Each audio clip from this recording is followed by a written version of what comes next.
The air in the cafe smelled of cinnamon and freshly ground coffee beans, a comforting scent that usually calmed my nerves after a long day of teaching. Today was different. My fingers trembled slightly as I arranged the stack of sign language flashcards on the small round table. Outside, rain pelted against the windows, creating a rhythmic soundtrack to my anxiety. I'd been living in this small coastal town for barely 3 months, still adjusting to life after graduate school, still trying to find my place as the new ASL teacher at Harborview Elementary. "More coffee, Miss Bennett." Marco, the barista, appeared with a steaming pot. His kind eyes crinkled at the corners when he smiled. "Please. And it's Kate," I reminded him, pushing my cup forward.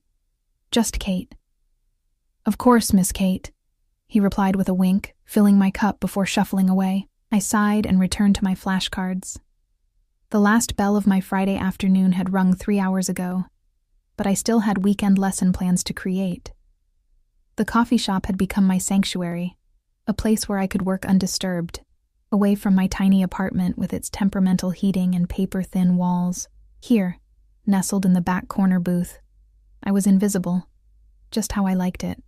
The bell above the door chimed. I glanced up automatically, then quickly dropped my gaze as a hush fell over the cafe. A little girl, perhaps 7 years old, stepped inside, clutching a worn teddy bear to her chest. Dark hair hung in neat pigtails around her delicate face, eyes cast down as she moved toward the counter. Behind her, a mountain of a man filled the doorway, broad-shouldered and imposing in a tailored black coat that seemed to repel the rain. Even from across the room, I could sense the power emanating from him. The set of his jaw, the watchful eyes that swept the cafe in one calculating glance. 2 men in dark suits flanked him, scanning every corner, every face. Everyone knew who Victor Moretti was, even newcomers like me. "The usual Mr. Moretti?" Marco's voice had changed, higher and more deferential. Victor nodded once, his hand resting protectively on his daughter's shoulder. "Isabella Moretti." The town whispered about her, the deaf daughter of the most dangerous man on the East Coast, a man whose name was spoken in hushed tones, whose business dealings were never discussed openly, whose reputation inspired both fear and a strange reverence. I tried not to stare, but something about the child caught my attention. The way she stood slightly apart from her father, isolated even in his presence, the way her tiny fingers moved in small, almost imperceptible gestures at her sides, as if she was signing to herself. A habit I recognized, a private language when the world couldn't or wouldn't understand. While Victor exchanged quiet words with Marco, Isabella drifted toward the children's bookshelf near my table. Her fingers trailed along the spines, lingering on a colorful copy of Where the Wild Things Are. When she pulled it from the shelf, a cascade of bookmarks and small paper crafts fell to the floor, scattering around her feet. Without thinking, I slid from my booth and knelt to help gather them. The little girl startled at my sudden appearance, taking a half step backward, clutching her teddy bear tighter. Up close, I could see her eyes, deep brown with flecks of amber, intelligent and wary beyond her years. "Sorry about that," I said, automatically signing as I spoke. It was a professional habit, one I couldn't break even outside the classroom. Her eyes widened, her small hands moved, quick but hesitant. "You know sign?" I nodded, gathering the last of the bookmarks. "I teach ASL at the school. I'm Kate." I kept my sign simple, clear, at a child's level. The change in her face was immediate, a smile that transformed her entire demeanor, like sun breaking through clouds. "I'm Isabella. No one here talks with hands except Mrs. Parker, and she's old and boring." I laughed, forgetting for a moment where I was and who was watching. Old like dinosaur old or just grown-up old? I signed with exaggerated expressions. Like she was friends with dinosaurs, Isabella signed, her shoulders shaking with silent giggles, her teddy bear dangling forgotten from one hand. It was only when I felt a shadow fall over us that I realized how quiet the cafe had become. I looked up slowly, my smile fading as I met Victor Moretti's gaze. This close, I could smell his cologne, something expensive and subtle, notes of cedar and amber. His eyes were the same deep brown as his daughter's, but where hers had warmed with laughter, his remained unreadable. "Miss..." His voice was surprisingly soft, an accent I couldn't place, warming the edges of his words. Bennett, I said, rising quickly to my feet. Kate Bennett. You know sign language. It wasn't a question. I teach it at the elementary school, I explained, suddenly very aware of the coffee stain on my cardigan and the messy bun I'd hastily pinned up hours ago. ASL is my specialty. Isabella's hands moved excitedly, tugging at her father's sleeve to get his attention, and I watched as Victor's gaze shifted to his daughter. His expression softened almost imperceptibly as she signed to him. I couldn't help but notice that while he seemed to understand what she was saying, his own signing was limited and stiff. My daughter says you sign beautifully, he translated, though Isabella had said more than that. She doesn't meet many people who can communicate with her properly. That's a shame, I said, surprising myself with my boldness. ASL is such a rich language, especially for children her age. He studied me for a long moment, and I resisted the urge to fidget under his scrutiny. Yes, he finally said. It is. Isabella tugged at her father's sleeve again and signed rapidly, her movements quick and insistent, punctuated with pleading looks. My daughter would like to know if you might join us, Victor said, gesturing to a table in the corner, the best in the house I noticed, with a clear view of both the door and the street outside. For hot chocolate, apparently, the last part came with the barest hint of amusement. It wasn't really a request. Behind him, I could see Marco watching with wide eyes, the other patrons pretending not to listen. Everything in me screamed to politely decline, to retreat to my safe corner with my flashcards and lesson plans. I'd be happy to, I heard myself say instead. Isabella beamed, already skipping toward the table, her teddy bear swinging by one arm. Victor held my gaze for a moment longer, something unreadable flickering in his eyes before he stepped aside to let me pass. The next hour passed in a blur. Isabella was starved for conversation, her small hands flying as she told me about her favorite storybooks, her pet goldfish named Bubble, how she liked drawing but hated the way crayons smelled. I responded in kind, sharing stories about my deaf uncle who had inspired my career, how I made special picture-based flashcards for my youngest students, my collection of stuffed elephants that started when I was about her age. Throughout it all, Victor watched. He sat slightly apart, one leg crossed over the other, his coffee untouched. His men stood nearby, their presence a constant reminder of who he was. Occasionally, Isabella would turn to include her father in our conversation, and he would nod or offer a brief response, but mostly he observed with those dark, assessing eyes. Miss Bennett, he said during a lull as Isabella carefully colored a paper napkin with crayons Marco had brought over. You mentioned you're new to Harborview. 3 months, I confirmed, suddenly self-conscious again. I moved here after finishing my master's program. And how are you finding our little town? I searched for a diplomatic answer. Quieter than I'm used to. A smile tugged at the corner of his mouth. That's one way to put it. Isabella signed something to her father, too quick for me to catch. His expression darkened momentarily before smoothing into careful neutrality. My daughter says your hands make pretty stories, he translated, though again, I suspected she had said more. She has had difficulties with previous tutors. I looked at Isabella, who rolled her eyes dramatically, a surprisingly adult gesture from such a small child. They talk slow like I'm a baby, she signed directly to me. Just because I can't hear doesn't mean I can't understand. People fear what they don't understand. I signed back, simplifying my language for her. Their loss, not yours. She smiled, then glanced at her father. Daddy is learning signs, but he's so slow, and his hands are too big. I bit my lip to keep from smiling, very aware that Victor was watching our exchange closely. I wondered how much he understood. Isabella is very bright, I said aloud, choosing my words carefully. Sometimes the most intelligent children are the most frustrated when adults underestimate them. Indeed. Victor checked his watch. Platinum, I noticed, probably worth more than my yearly salary. We should be going, Isabella. You have violin at 5. She sighed but nodded, gathering her crayons and carefully folded paper napkin artwork. Before standing, she signed quickly to me. Will you be here tomorrow? Same time? I hesitated, glancing at Victor.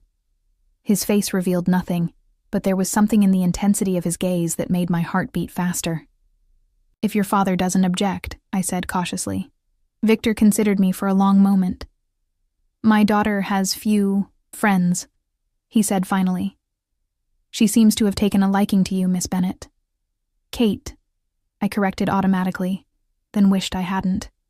"Kate," he repeated, my name sounding somehow different in his mouth. "Perhaps you would consider a more formal arrangement. Isabella's current ASL tutor is, as my daughter pointed out, somewhat behind the times." "Oh, I faltered, caught off guard. "I already have a full teaching schedule. I'm sure we could come to an arrangement that would compensate you adequately for your time." The way he said it made it clear that money was no object. "Say, Tuesday and Thursday evenings? At our home." Isabella was watching me hopefully, clutching her teddy bear to her chest again. I thought about my tiny apartment with its leaking faucets and mounting student loans. I thought about the rumors that surrounded the Moretti family, the whispered stories about Victor's business dealings. I thought about the way the cafe had fallen silent when he entered. "I'd need to check my schedule," I hedged. Victor reached into his jacket and withdrew a business card, pressing it into my hand. His fingers brushed against mine. "Warm and unexpectedly gentle. My private number," he said. "Call me tomorrow with your decision." I glanced down at the heavy cream cardstock, embossed with just a name and number. When I looked up again, there was something in his expression that hadn't been there before. A subtle intensity that sent a shiver down my spine. Isabella tugged at my sleeve to get my attention. "Please say yes," she signed, her small face earnest. "I get lonely in that big house." I smiled at her. "I'll think about it," I promised. Victor helped his daughter into her coat, his movements careful and protective. He retrieved a small pink backpack, which Isabella slipped onto her shoulders, the teddy bear's head poking out from the top. Before they left, he turned back to me. "Until tomorrow, Kate," he said, my name again sounding like something precious in his mouth. It wasn't a question. I watched them leave, Victor's hand engulfing his daughter's tiny one, the two bodyguards falling into step behind them. Through the window, I saw him lift Isabella into a sleek black car, raindrops beating on its polished surface. Marco appeared at my elbow, collecting the empty cups with trembling hands. "You should be careful, Miss Kate," he whispered, glancing nervously at the door. "Mr. Moretti isn't a man to be trifled with." "I was just being kind to his daughter," I said defensively. Marco's expression was pitying. "No one just is anything with the Morettis. Everything comes with a price." I thought about the business card burning a hole in my palm, the intensity in Victor's gaze, the hope in Isabella's eyes. "I'm just a teacher," I said, more to myself than to Marco. What could he possibly want from me? But as I gathered my flashcards and prepared to brave the rain, I couldn't shake the feeling that I had just stepped into something much bigger than myself. A world with rules I didn't understand, and dangers I couldn't begin to imagine. And worse, some small, reckless part of me wanted to know more. I pulled my coat tighter around me and stepped out into the storm, the wind immediately whipping my hair across my face. As I hurried toward my apartment, I couldn't help glancing over my shoulder, half expecting to see the black car following me through the rain-slicked streets. Tomorrow, I would have to make a decision. Tonight, I already knew what my answer would be. Sleep didn't come easily that night. I tossed and turned, Victor Moretti's business card on my nightstand like a silent accusation. By morning, dark circles shadowed my eyes, and my decision felt no clearer in the harsh light of day. I made coffee and carried it to my tiny balcony, watching the town come to life below me. Harborview was a contradiction, picturesque seaside charm on the surface, with undercurrents of something darker. In my 3 months here, I'd learned that certain businesses never seemed to struggle, certain officials looked the other way, and Victor Moretti's name was synonymous with both fear and respect. Yet no one ever spoke directly about what he did. His official business was real estate development, but the whispers suggested his true empire extended far beyond property. I ran my thumb over the embossed lettering on his card. What was I getting myself into? My phone rang, startling me from my thoughts. Unknown number. "Hello?" I answered cautiously. "Miss Bennet."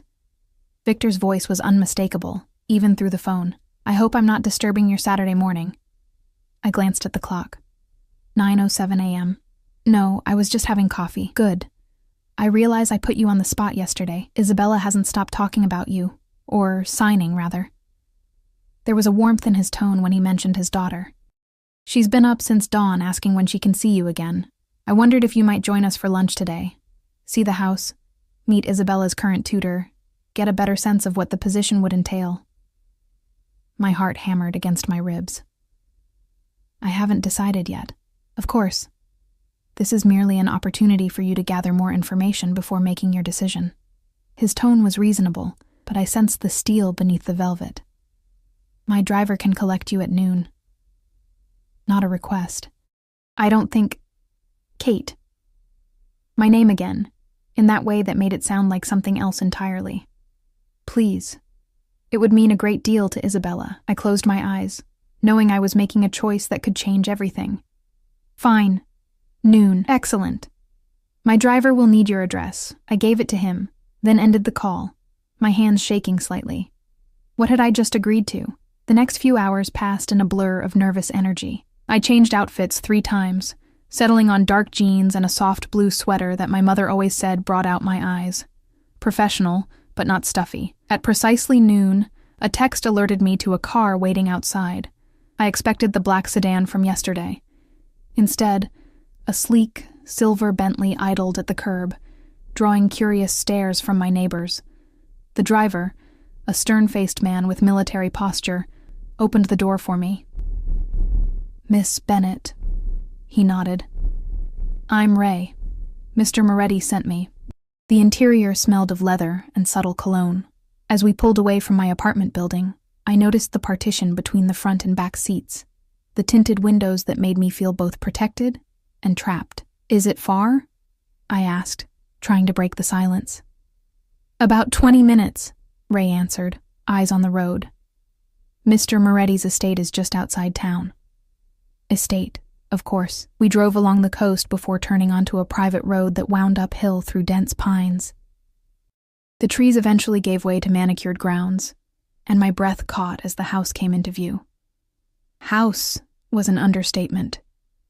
The Moretti residence was a sprawling stone mansion overlooking the ocean, with floor-to-ceiling windows that caught the midday sun. Ray pulled up to the entrance, where Victor himself waited on the steps. He wore charcoal slacks and a crisp white shirt, open at the collar, more casual than yesterday, but no less intimidating. Kate, he smiled, extending his hand to help me from the car. His palm was warm and dry against mine.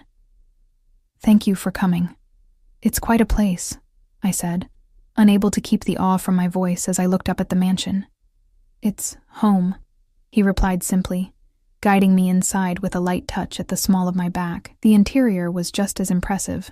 Soaring ceilings, marble floors, art that looked museum-worthy. But there was warmth, too. Unexpected touches like worn leather sofas and framed children's artwork that spoke of a real home, not just a showcase. Isabella is waiting in the garden, Victor said, leading me through the house. She's been talking about you nonstop since yesterday. Something in his voice made me glance up at him. You really care about her. His expression softened. She is everything to me. We stepped through French doors onto a stone terrace. Beyond, elaborate gardens stretched toward the cliff edge, where the property met the sea. Isabella sat at a wrought iron table, swinging her legs that didn't quite reach the ground. Beside her, a slender older woman watched with a pinched expression as Isabella colored in a picture book. When she saw me, Isabella's face lit up, and she jumped from her chair, rushing toward me. You came, she signed excitedly, bouncing on her toes. I smiled, signing back. Of course. I said I would.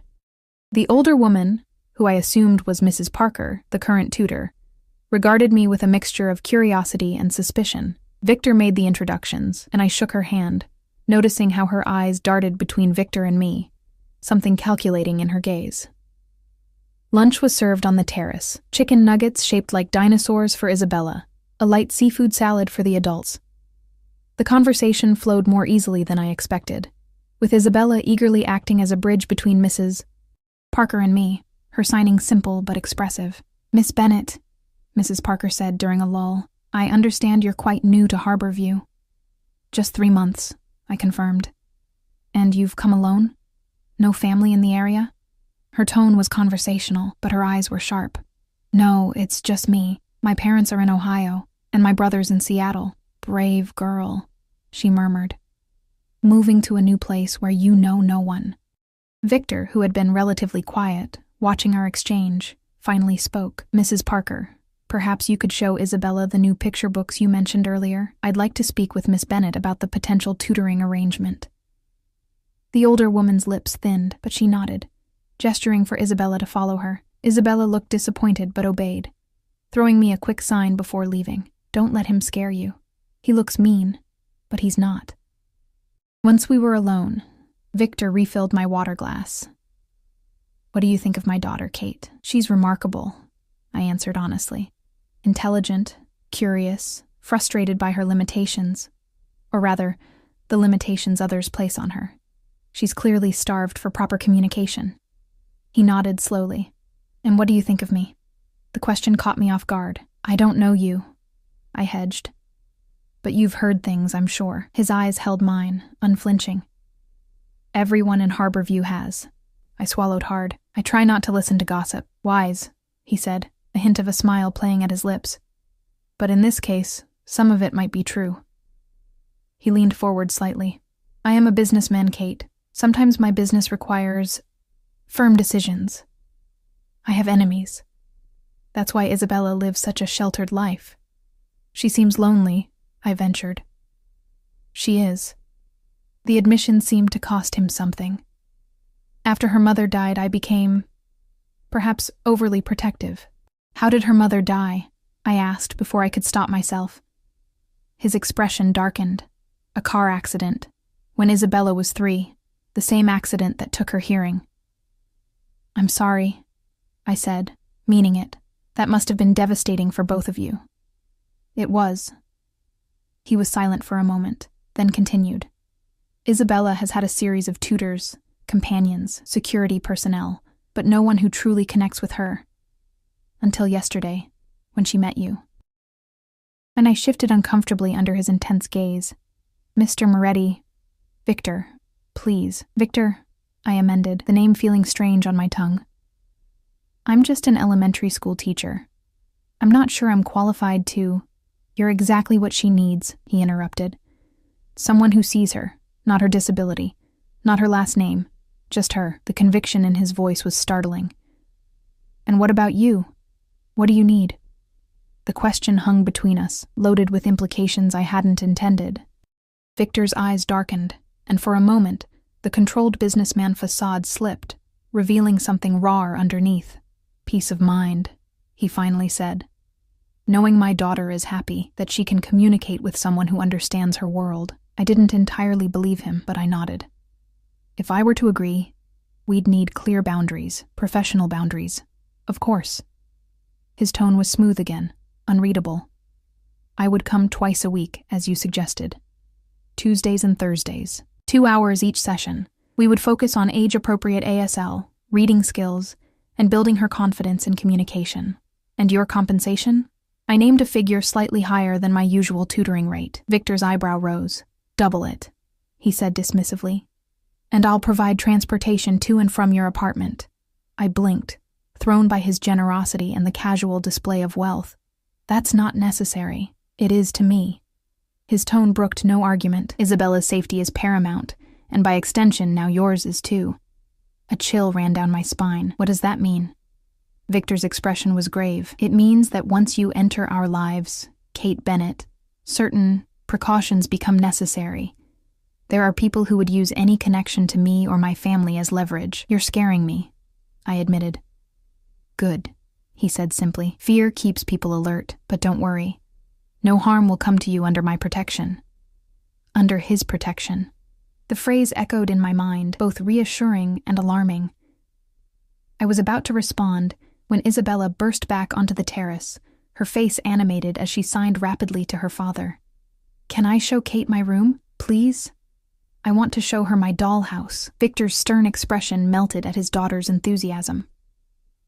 If Miss Bennett has time, he replied, signing along with his words. though his movements were still awkward compared to Isabella's fluid grace. "I'd love to see it." I signed directly to Isabella, whose smile widened. She grabbed my hand, pulling me to my feet with surprising strength for such a small child. Victor watched us, something unreadable in his expression, as his daughter led me away. Isabella's bedroom was a little girl's paradise.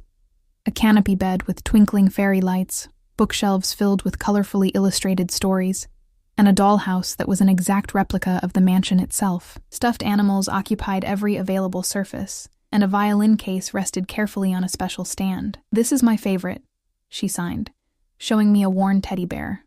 "His name is Mr. Whiskers. He's deaf like me." "Nice to meet you, Mr. Whiskers," I signed solemnly, shaking the bear's paw. Isabella giggled silently. "Daddy got me the dollhouse for my birthday. Look, there's even a tiny me." She pointed to a small doll with dark pigtails sitting at a miniature piano. "Do you play piano too?" I asked, noticing the music theme. Her face clouded slightly. "Mommy played piano. I play violin because I can feel the vibrations here." She touched her chest. "Daddy says music is in our hearts, not just our ears." The simple wisdom of her words caught me off guard. I was about to respond when I realized we weren't alone. Victor stood in the doorway, watching us with that same intense gaze. How long had he been there?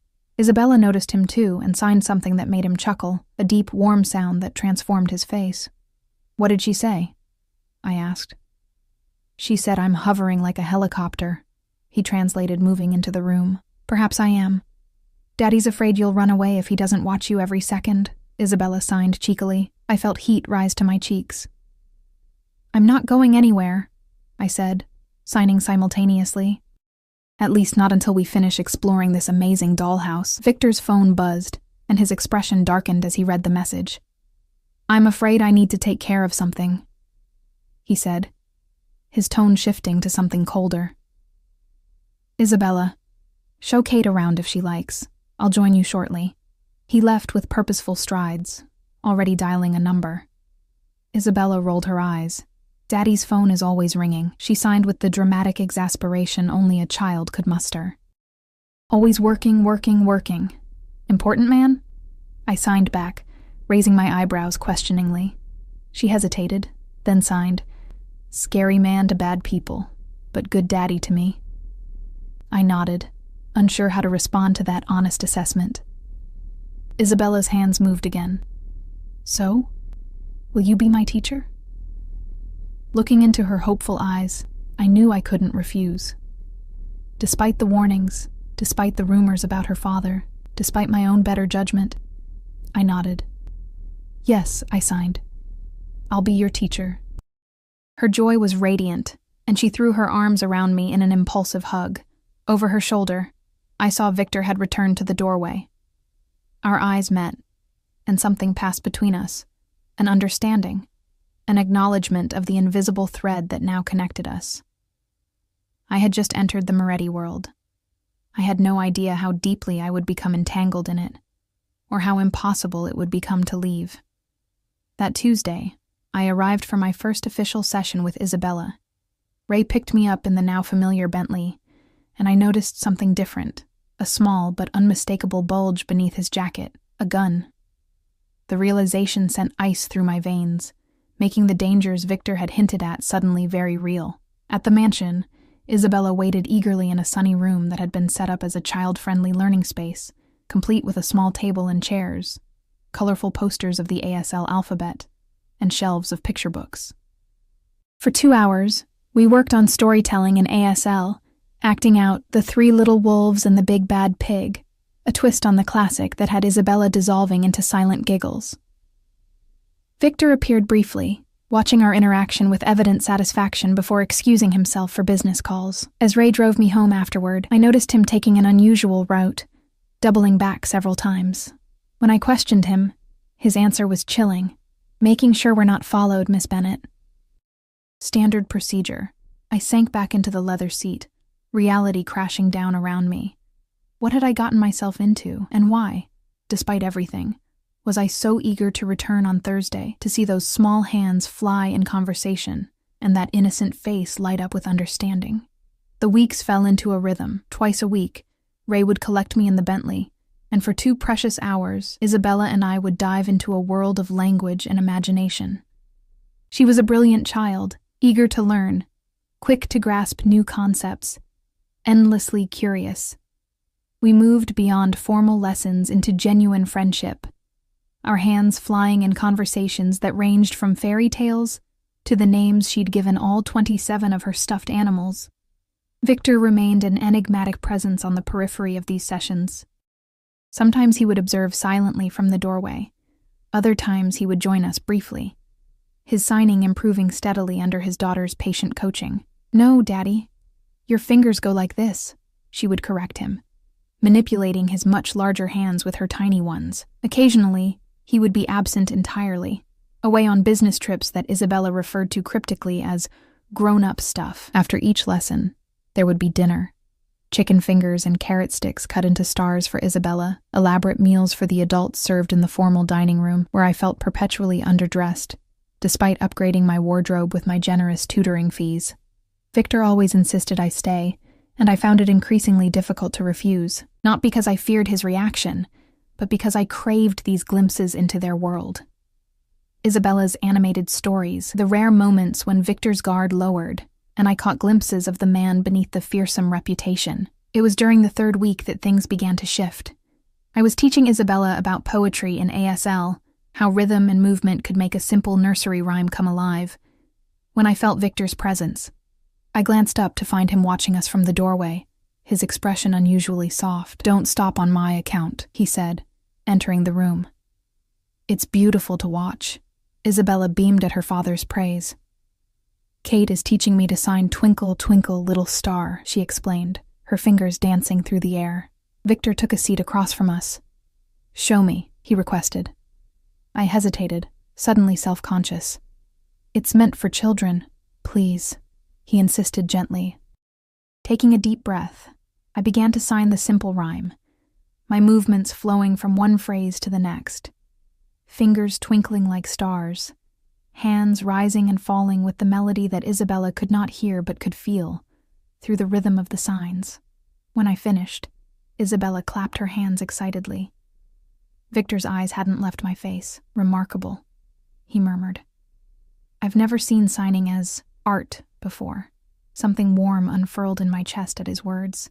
"It is art," I said. "One of the most expressive languages in the world, even for something as simple as a nursery rhyme." "You've given my daughter a gift," he said, his voice low and intense. "One I could never provide." Isabella glanced between us, a small smile playing at her lips. "I need to go potty," she signed with the directness of a child, and slipped from the room before either of us could respond. Alone with Victor, I became acutely aware of the space between us, the heavy silence, the way his eyes held mine. "Your daughter is extraordinary," I said, to break the tension. "Yes," he agreed. "She takes after her mother in that way." Juliana was luminous. It was the first time he'd mentioned his late wife by name. "You must miss her very much." A shadow crossed his face. "Every day. But especially when I see how Isabella struggles in a world that doesn't understand her." He leaned forward slightly. "Until you came along." "I'm just doing my job," I said, though we both knew it had become more than that. "No," he countered. "You've become important to her, to both of us." My heart stuttered. "Victor." "Have dinner with me," he interrupted. "Not here, not with Isabella, just the 2 of us." "I don't think that's appropriate," I said carefully. "I work for you." "Is that all this is?" His voice was soft but penetrating. "A professional relationship?" I stood abruptly, gathering my teaching materials. "It has to be, for Isabella's sake if nothing else." Victor rose too, moving with that fluid grace that belied his size. "Kate," he said, close enough now that I could smell his cologne. "We both know this isn't just about Isabella anymore." Before I could respond, Isabella bounced back into the room, holding a picture book she wanted to show me. The moment passed, but something had shifted. A line had been drawn, and I wasn't sure how long either of us would respect it. That night, I couldn't sleep. I paced my small apartment, replaying Victor's words, the intensity in his eyes. What was I doing? Getting involved with Victor Moretti was dangerous in ways I couldn't even comprehend.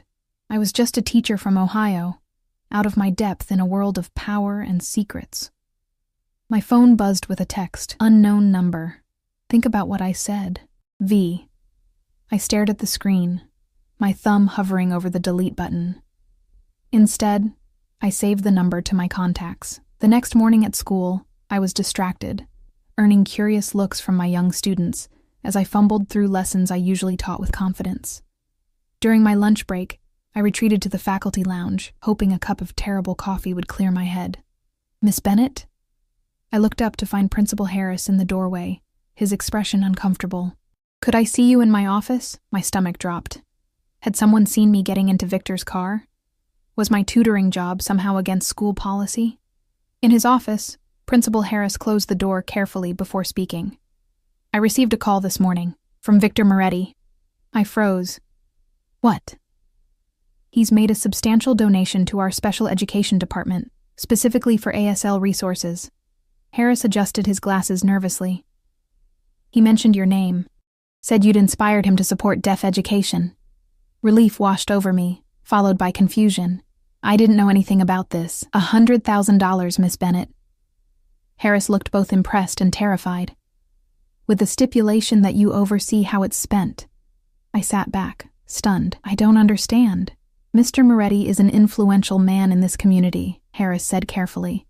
"If he's taken an interest in our ASL program, in you, I strongly suggest you accept this opportunity." The implication was clear. Don't cross Victor Moretti. Even here, in what I'd thought was my separate, safe world, his influence reached. I nodded numbly and left the office, my thoughts in turmoil. Outside, the parking lot was filled with children enjoying their lunch break in the autumn sunshine.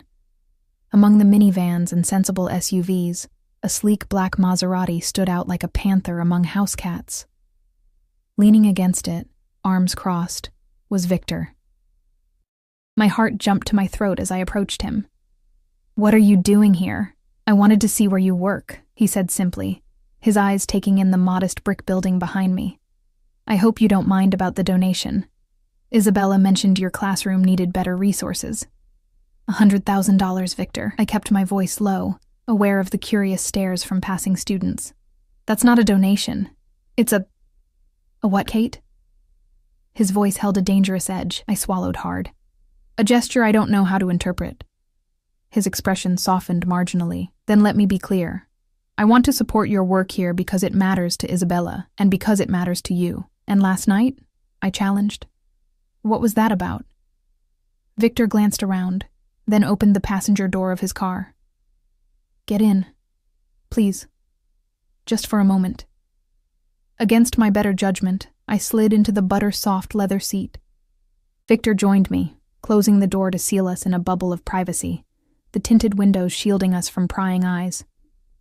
"Last night," he began, his voice low and intent, "was about the fact that I haven't been able to stop thinking about you since the moment you knelt to help my daughter in that cafe." He turned to face me fully. "I know it's complicated. I know who I am makes it even more so. But I'm not a man who denies himself what he wants, Kate." My pulse raced. "And you want me?" "Yes." The single word held such conviction it stole my breath. "But I need you to want this too, freely, without pressure." I laughed, a short, disbelieving sound. "How is that possible? You're my employer. You've just donated a fortune to my school. The power imbalance here is—" "Then quit," he interrupted. "Stop tutoring Isabella. I'll withdraw the donation, level the playing field. And hurt your daughter in the process?"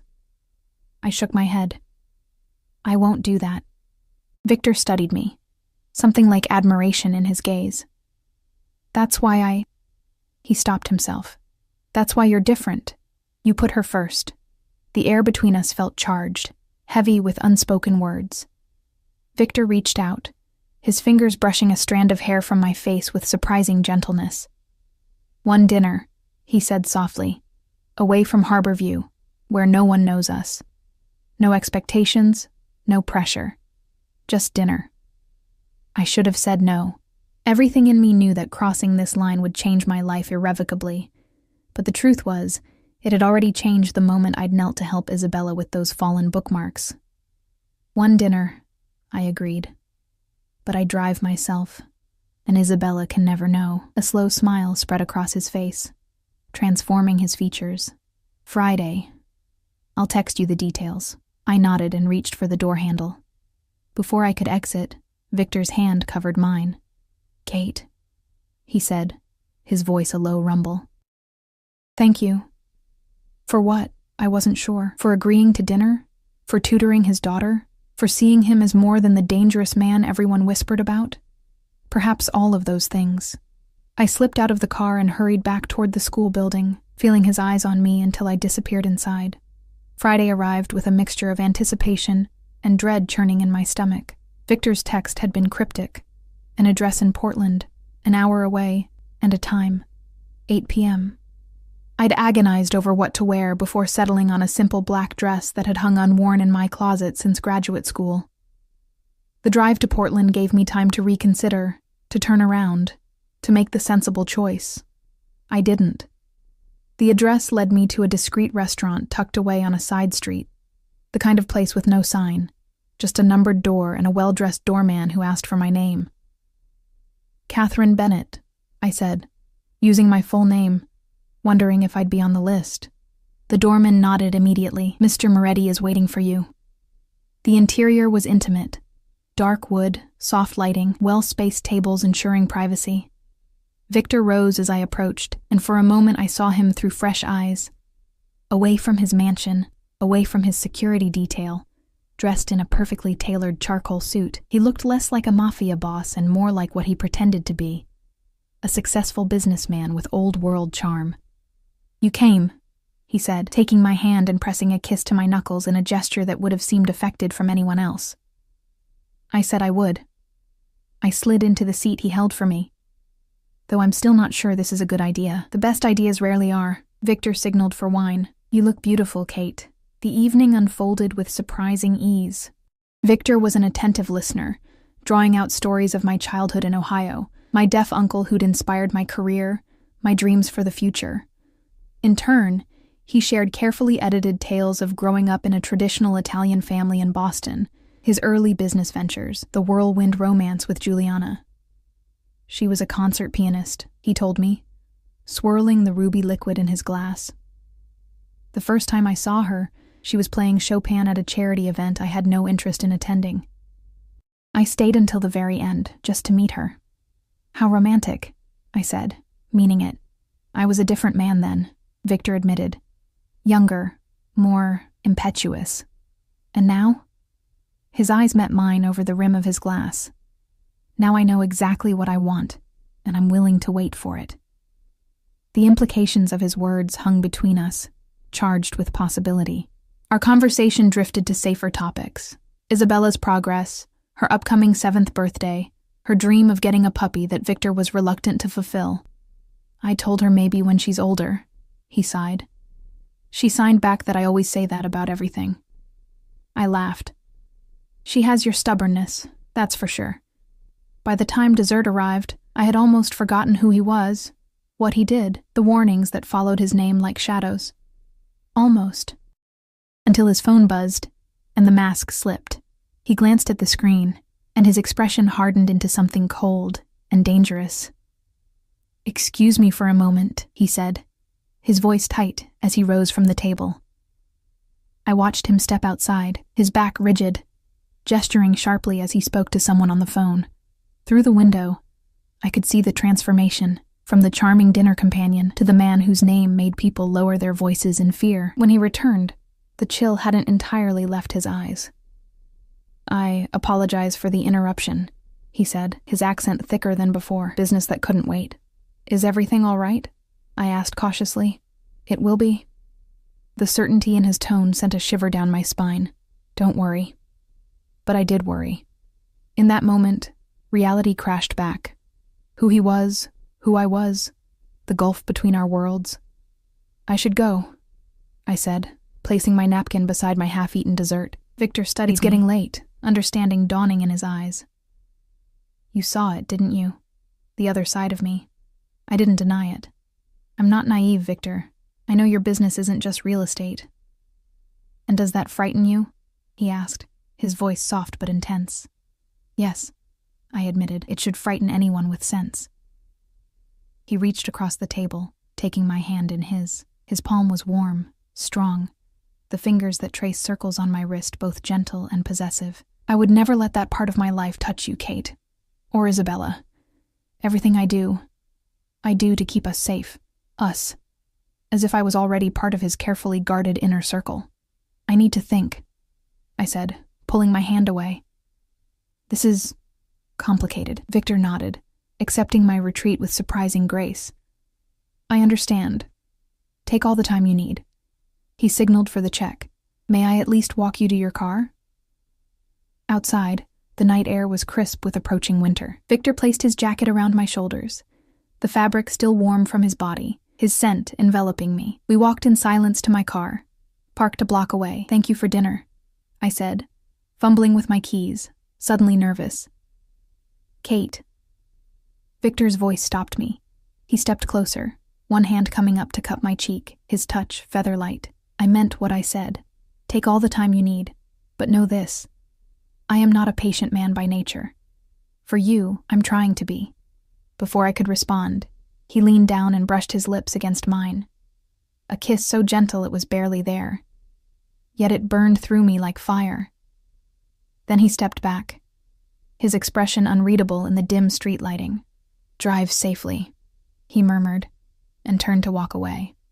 I drove home in a daze, my lips still tingling, my thoughts a chaotic tangle of desire and doubt. What was I doing? Getting involved with Victor Moretti was like stepping willingly into quicksand. Each move only pulled me deeper. As I approached my apartment building, a flicker of unease traveled down my spine. Something felt wrong. The street was quieter than usual, the shadows deeper. I parked and hurried to the entrance, keys clutched in my hand like a weapon. The feeling intensified as I climbed the stairs to my third-floor apartment. The hallway was silent, but I couldn't shake the sensation of being watched. With trembling fingers, I unlocked my door and stepped inside, immediately reaching for the light switch. Nothing happened. The power was out.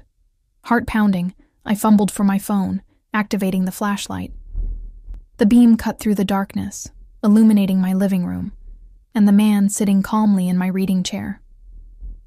"Hello, Miss Bennett," he said, his voice carrying a faint accent different from Victor's. "We need to talk about your new friend." I froze, my phone slipping from suddenly nerveless fingers. The light spun wildly across the floor before settling at an angle that cast long, distorted shadows across the walls. The man remained seated, seemingly unconcerned by my presence or my fear. "Who are you?" My voice emerged as a whisper. "What do you want?" He leaned forward, catching the edge of the light. I could make out an expensive suit, a lean face with sharp features, dark eyes that assessed me coolly. "My name is Alessio Ricci. As for what I want, information, Miss Bennett, about Victor Moretti." My hand inched toward my purse, where my pepper spray hung from the side pocket. "I don't know anything." "Please." Disdain dripped from the word. "We've been watching you. The devoted teacher who spends evenings at the Moretti estate, who drives to Portland for private dinners with Victor." He made a tisking sound. "You know more than most. If you've been watching me, then you know Victor's people are probably watching too." I tried to keep my voice steady, grasping for confidence I didn't feel. "They'll be here any minute." Alessio smiled thinly. "No, they won't. Victor's security detail is currently occupied with an incident across town. Quite unfortunate timing for you." A chill ran through me. This had been planned, coordinated. "What do you want from me?" I repeated, my mind racing. "To deliver a message," Alessio said, rising to his feet with fluid grace. He was taller than I'd initially thought, moving with the same predatory confidence I'd observed in Victor. "Victor Moretti has taken something that belongs to me. I want it back." "I don't know what you're talking about." "No?"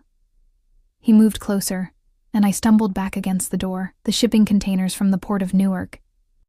The ones he intercepted last month. Tell him I want my property returned, or there will be consequences." "I'm just his daughter's tutor," I insisted, panic rising in my throat. "I don't know anything about his business." Alessio's hand shot out, gripping my chin with surprising strength. forcing me to look at him. Then perhaps you should ask yourself what kind of man you're getting involved with, Miss Bennet. What kind of world you're stepping into. His fingers tightened painfully.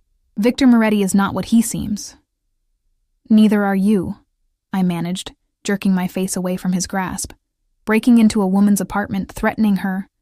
What kind of man does that make you? Something flashed in his eyes, anger, perhaps respect. A practical one.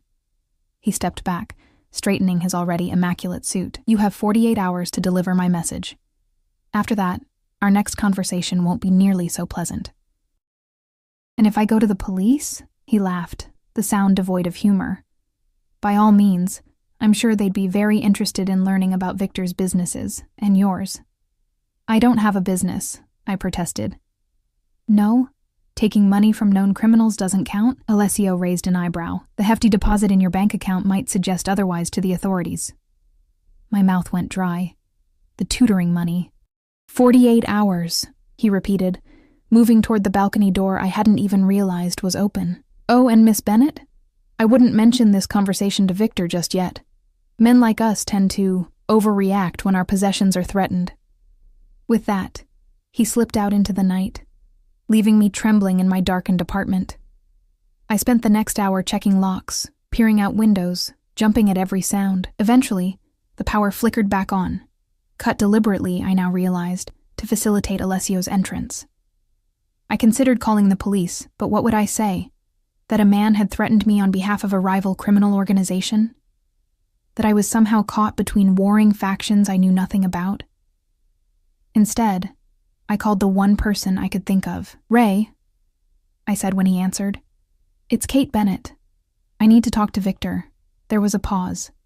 It's nearly midnight, Miss Bennet. It's important, I insisted. Please. Another pause. I'll see if he's available. 10 minutes later, my phone rang. Kate? Victor's voice was alert, concerned. What's wrong? I opened my mouth to tell him everything, then hesitated, remembering Alessio's warning. I think someone broke into my apartment. Are you hurt? The question was sharp, urgent. No, I'm fine. Nothing seems to be missing. The power was out when I got home, but it's back on now. I'm sending Ray to you. Right now. Pack a bag. What? No, I don't. This isn't a discussion. Victor cut me off, his tone brooking no argument. You're not staying there tonight, or any night until I've had the place secured. Victor, that's not necessary. Kate. My name was a command, a plea. Please. I closed my eyes, torn between relief at not having to spend the night alone and fear of being drawn deeper into Victor's world. Where would I go? To the house. We have plenty of room. His voice softened. Isabella will be delighted to have you so close. Isabella. I hadn't even considered how this might affect her, how my growing involvement with her father might change our relationship. Okay, I agreed finally. Just for tonight. Ray will be there in 20 minutes. True to his word, Ray arrived promptly, his expression grim as he escorted me to the waiting car, eyes constantly scanning the street. This time, I noticed the gun openly holstered beneath his jacket. Mr. Moretti is waiting for you, he said as we pulled away from my apartment building. The drive to the Moretti estate passed in tense silence. I stared out the window at the darkened landscape, wondering how my life had changed so dramatically in such a short time. 6 weeks ago, I'd been a normal elementary school teacher, my biggest concern whether my students would master fingerspelling.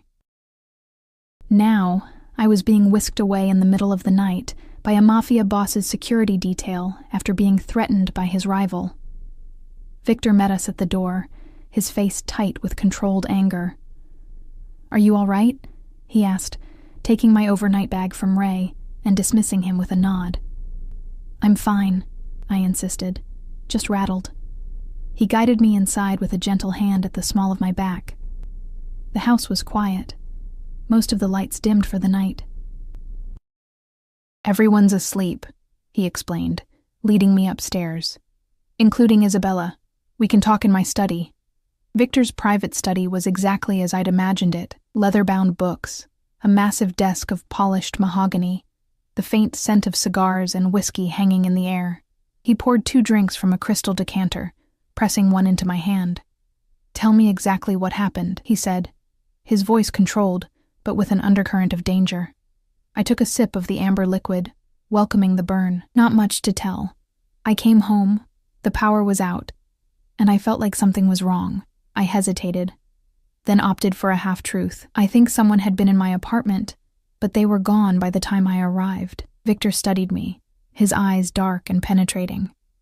"You're not telling me everything." "I'm tired," I deflected. "It's been a long day." He took a step closer, one hand coming up to cup my cheek.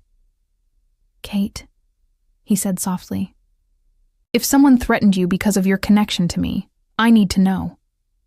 I pulled away, moving to the window that overlooked the moonlit gardens. "What exactly do you do, Victor? And don't say real estate." There was a long silence. When I turned back, his expression had closed, becoming the mask I recognized from our first meeting. "My business is complicated," he said carefully. "Is it illegal?" Another pause. "Some aspects exist in gray areas." "Gray enough that men might break into my apartment?" I challenged. "Gray enough that your 7-year-old daughter needs armed guards to go to the park?" "The world is dangerous, Kate," Victor said, his voice hardening. "I do what's necessary to protect what's mine." "I'm not yours," I shot back. Something flashed in his eyes. Possessiveness, determination. "Aren't you?" The question hung between us, loaded with implications. Before I could respond, Victor closed the distance between us in 2 swift strides. This time, there was nothing gentle about his kiss.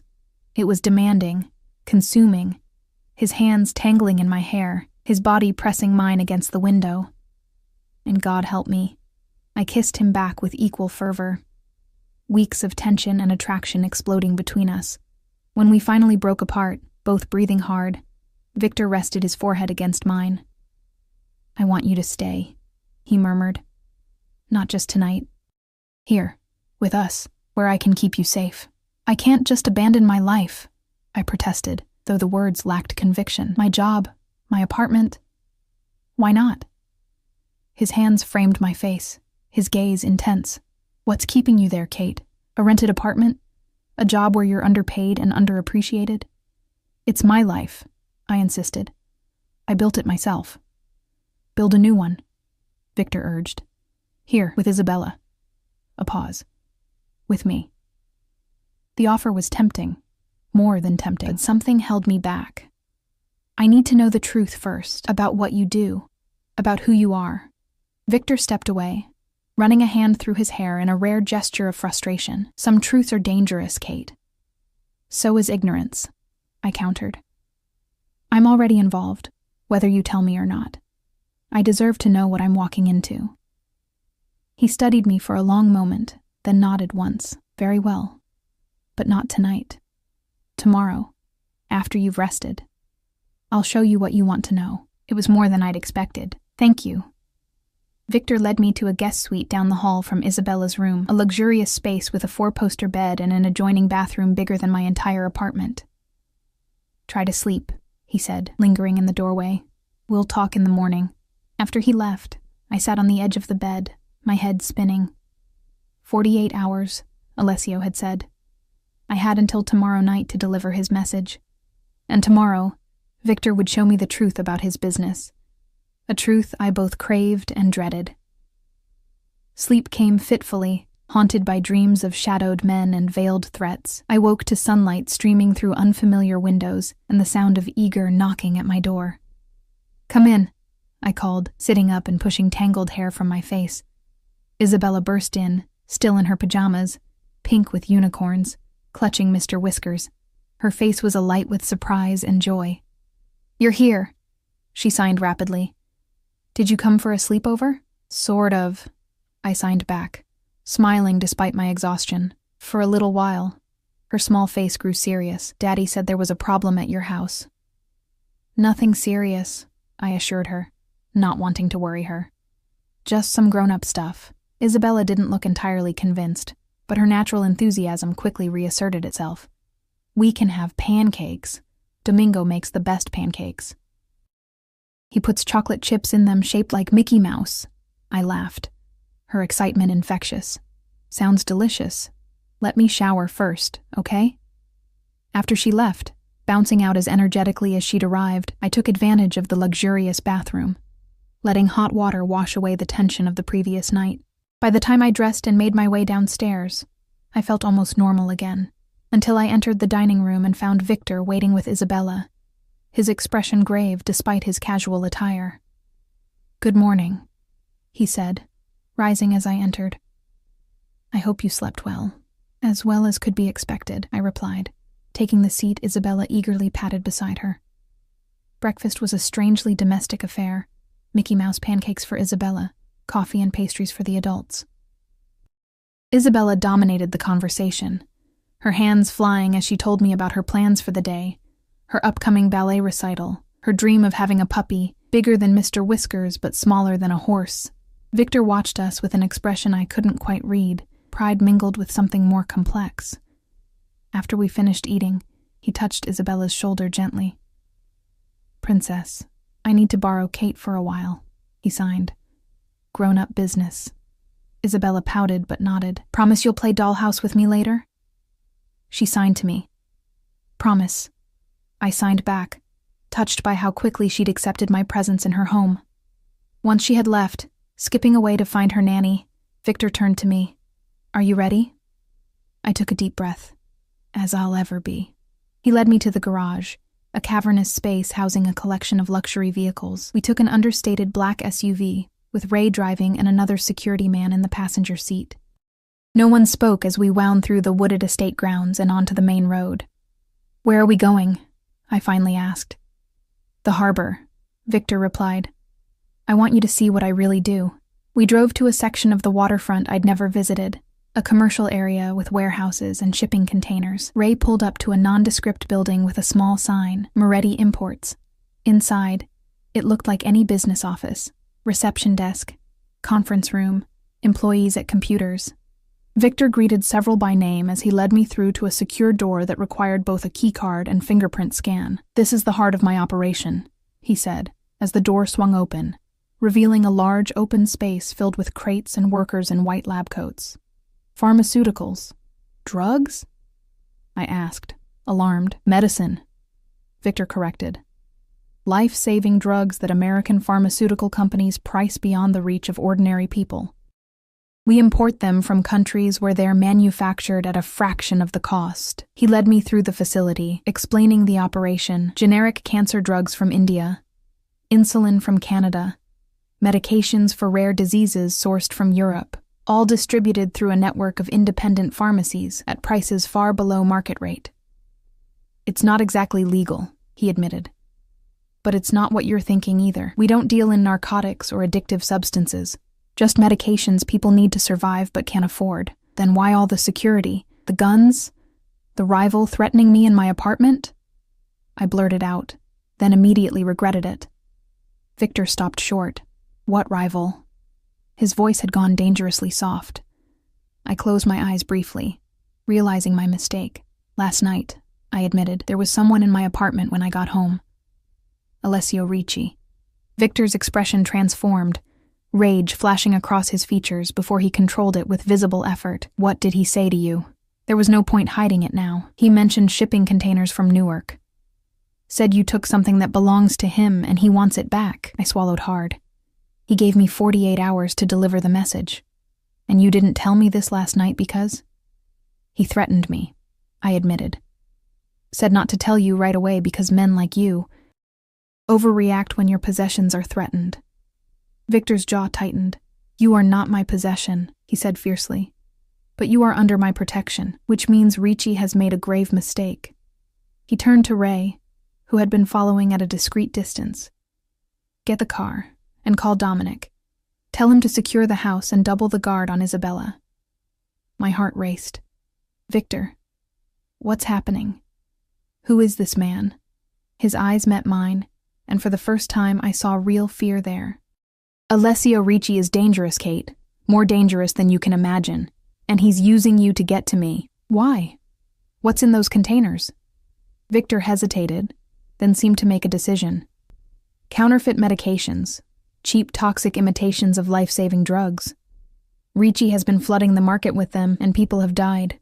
We intercepted his shipment last month and turned the evidence over to the FDA. So you're... What?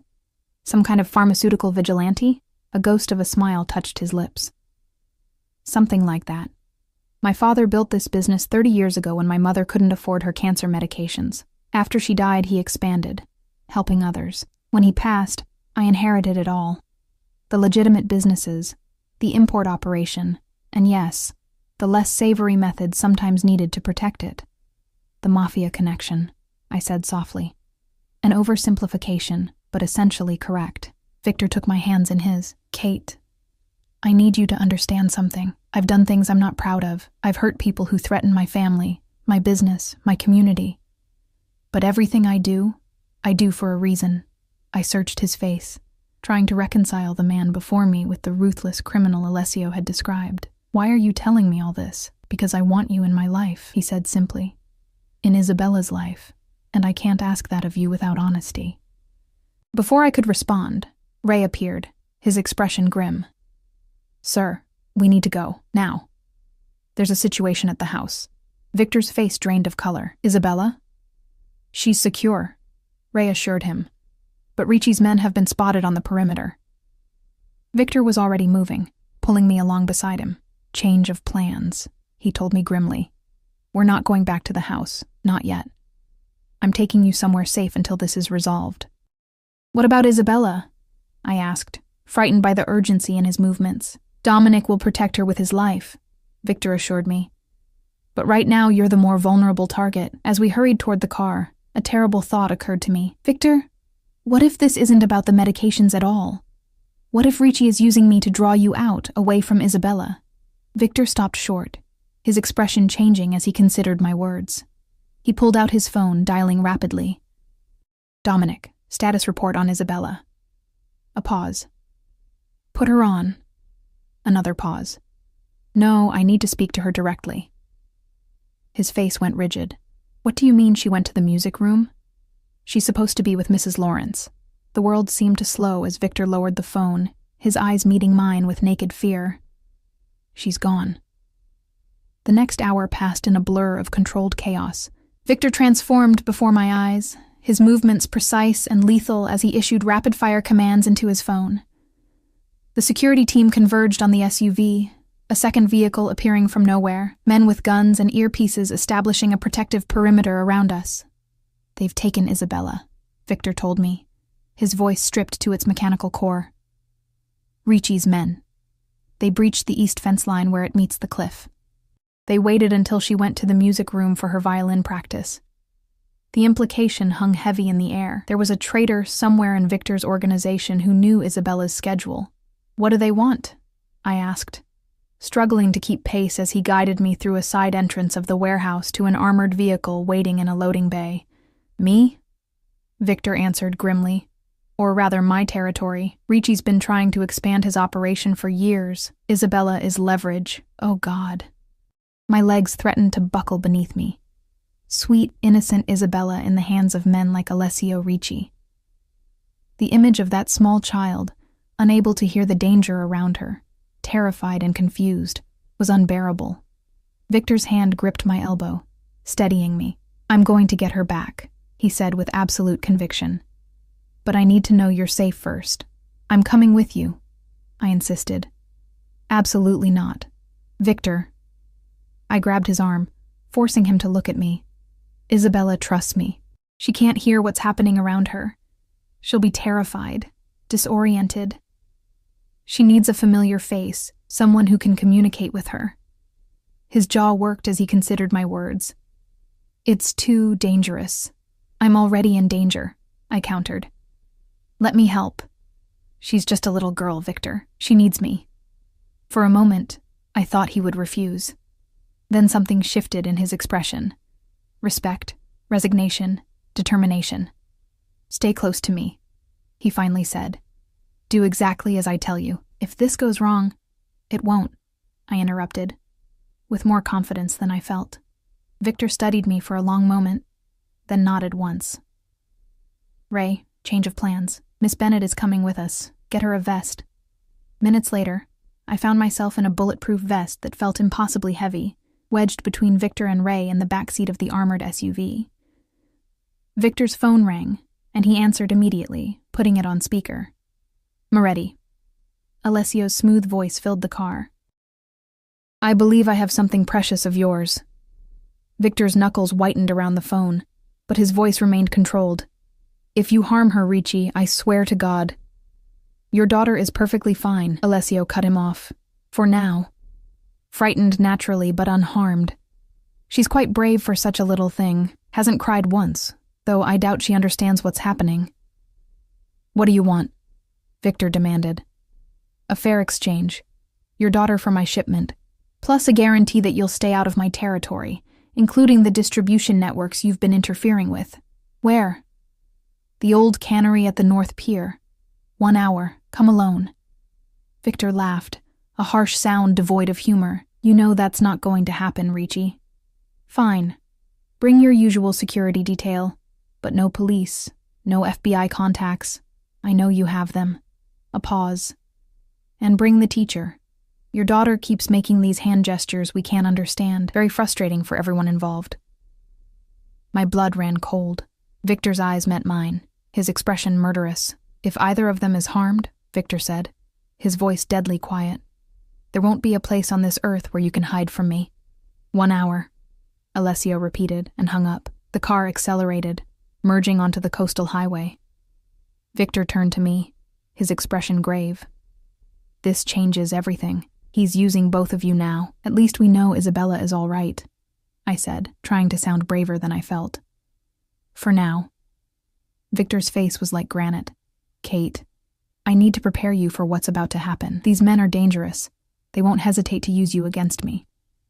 "I understand," I said, though in truth I couldn't begin to comprehend the world I'd stumbled into. Victor took my hand, his grip firm. "When we get there, stay behind me at all times. If something happens to me, Ray will get you and Isabella out.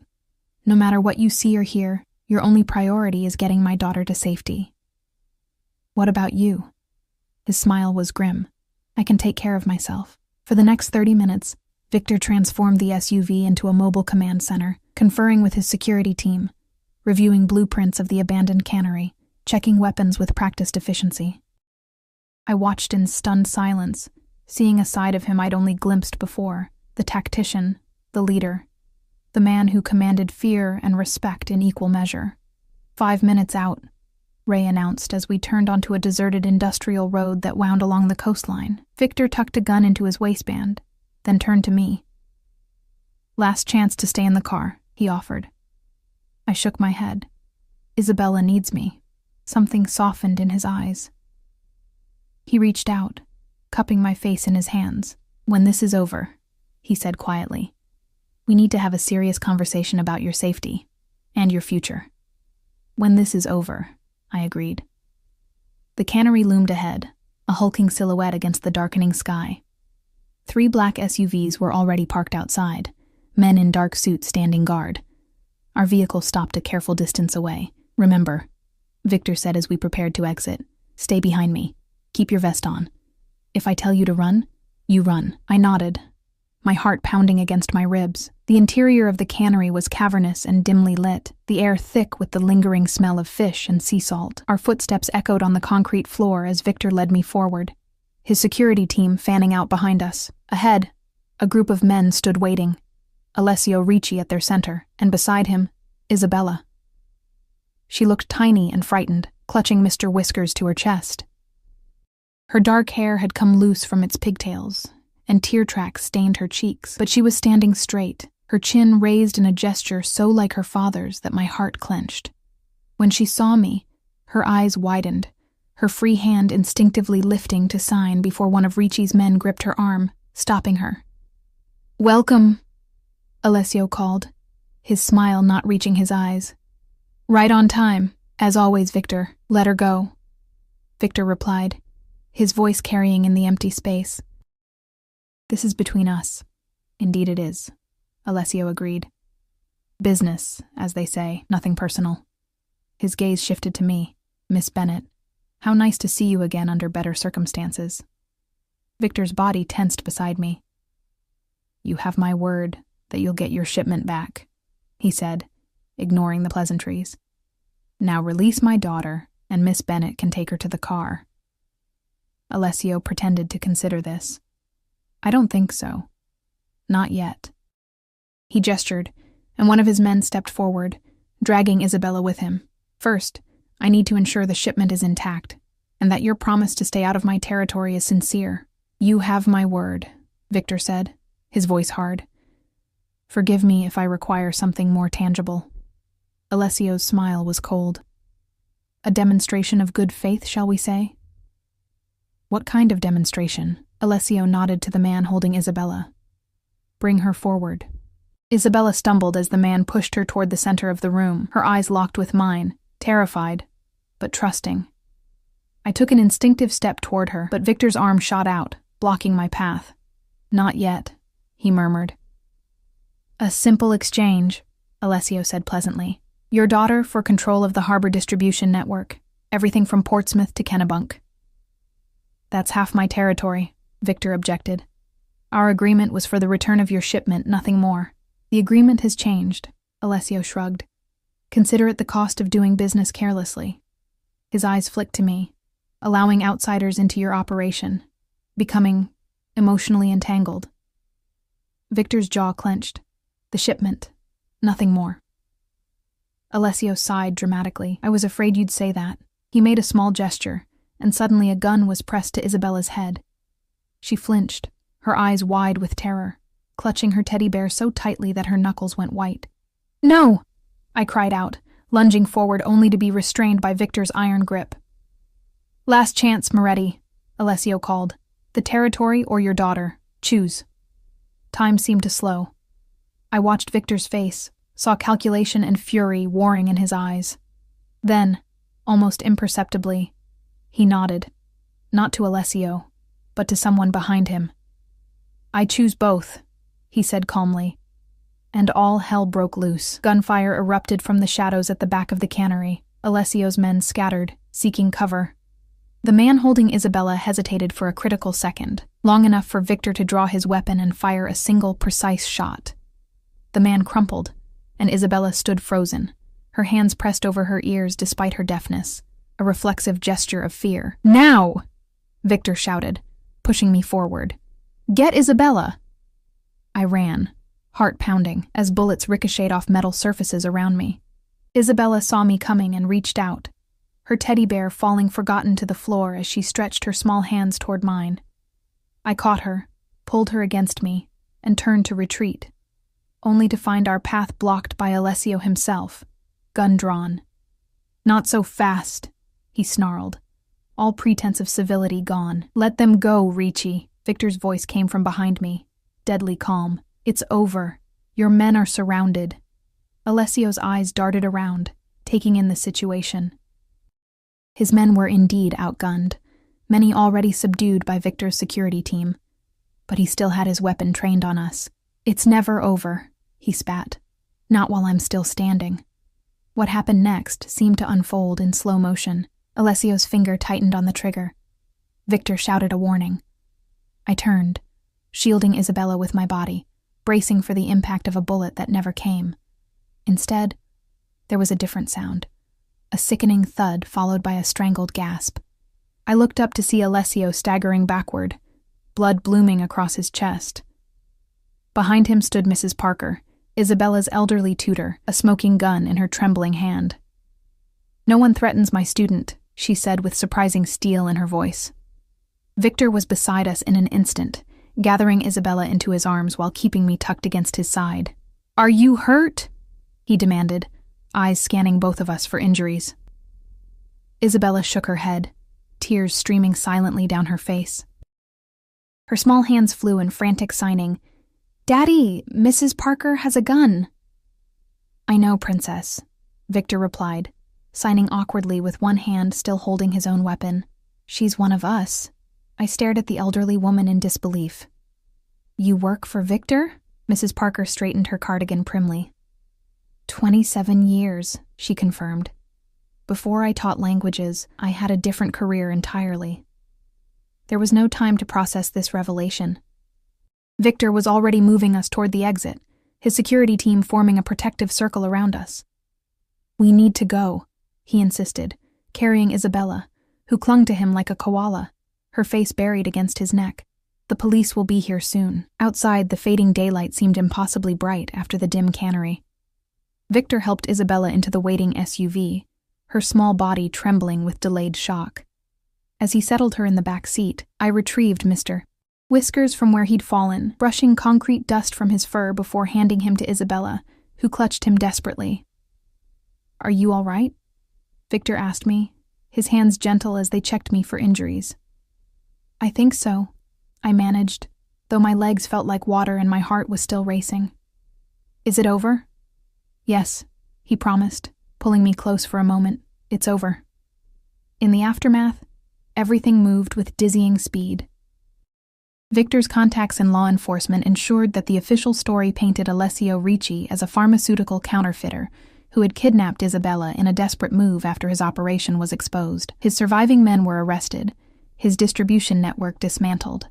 The truth about Victor's business, about the shootout, about Mrs. Parker's surprising intervention, remained carefully hidden from public view. Isabella recovered from her ordeal with remarkable resilience, though she refused to let Victor or me out of her sight for days. Her nightmares, when they came, were soothed by our joint presence.